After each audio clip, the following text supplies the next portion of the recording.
What is the self that we often talk about? Is it just our thoughts, feelings, and physical body, or is there something more? The concept of non-self, or anatta, suggests that our sense of identity is not fixed, but rather a combination of constantly changing elements. This understanding can help us develop a greater sense of flexibility and adaptability in life.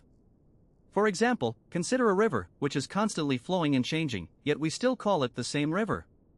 In the same way, we are constantly changing, yet we cling to a fixed sense of self.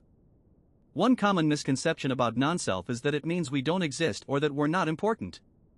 However, this concept is not about negating our existence, but rather about understanding the nature of our existence.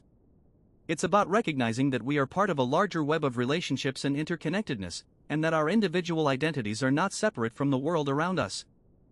A relatable example of non-self in action is when we experience a significant change in our lives, such as a move to a new city or a change in career. We may feel like we've lost our sense of identity, but in reality, we are simply adapting to new circumstances. By embracing this change and letting go of our attachment to a fixed sense of self, we can discover new aspects of ourselves and find greater freedom and happiness. Another important aspect of non-self is the way it can help us develop a greater sense of compassion and understanding for others. When we recognize that our individual identities are not fixed, we can more easily put ourselves in other people's shoes and see things from their perspective.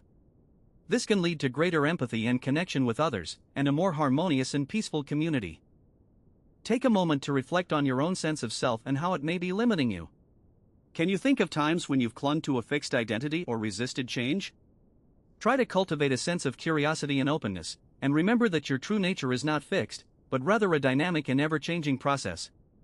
As you go about your day, see if you can approach each moment with a sense of wonder and curiosity, and allow yourself to unfold like a river flowing to the sea.